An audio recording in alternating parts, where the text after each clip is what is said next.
I had to sell my family's land. Now I have nothing. Next on Global Pulse. These broadcasters worldwide cover the human fallout of the global economic meltdown. The spiraling impact of one story dominates news media around the world. It's been a black Wednesday for the German banking sector, with Deutsche Bank presenting record losses in the final quarter of 2008. Credit ratings for 7 companies in Dubai have been downgraded as the collapse in oil prices and the financial crisis take their toll on property prices. Stopping foreclosures must be our top priority. Failing to do so will have devastating consequences for our economy. The global recession has victims both large and small. South Asia Newsline examines the impact of the meltdown on an ancient craft in India and the 3 million people who survive on it. For the last few years, northwestern Rajasthan's carpets, famous for their royal designs and finishing, had been basking in the sun of elegance, adorning the homes of the richest in the world. But with economic slowdown, it is now going through perhaps its worst phase in decades. America and Europe, which are badly hit by recession, now the demand is very, very slack. People cannot leave their daily necessities, but carpet is one thing they can do without.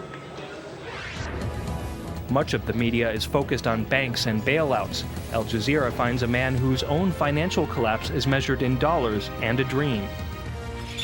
One of Bangladesh's largest exports is its people.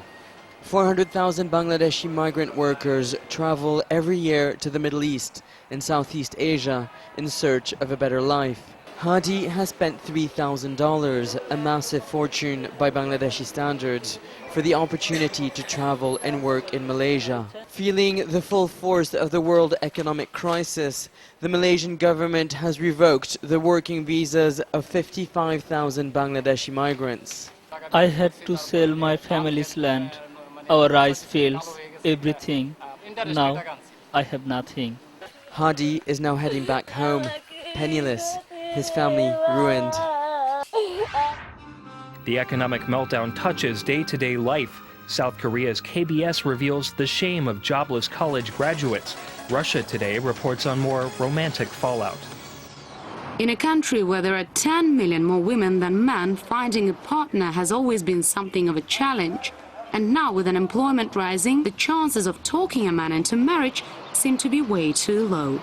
Some time ago, I could go to a nightclub without even considering paying for myself. Men would buy drinks for me. They do pay at the bar now too, but the number of cocktails has dropped from 10 to 2. This is a college graduation ceremony.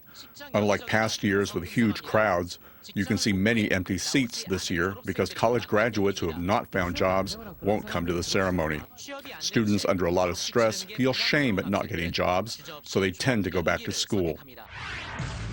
Not everyone is losing faith. Germany's Deutsche Welle looks at how banks in the Islamic world are protecting the money of the smallest investor. Aaron Ghani attends his local mosque in Singapore for evening prayers. He's been working all day in his furniture shop, but he knows his earnings are in good hands, in an account with an Islamic bank. Islamic Sharia banks do not engage in risky financial transactions because it is seen as gambling. It is becoming clear that Islamic banks, with their conservative investment policies, are far less affected by the global financial crisis. I would always go to an Islamic bank. Even if they are big institutes with a lot of customers, they look after the individual, the little man. For Global Pulse, I'm John Hamilton.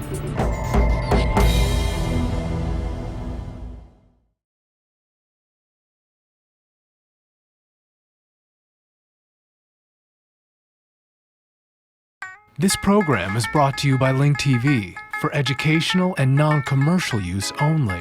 Link TV is the only U.S. network dedicated to global and national news, uncompromising documentaries, and diverse cultural programs. Programs which connect you to the world.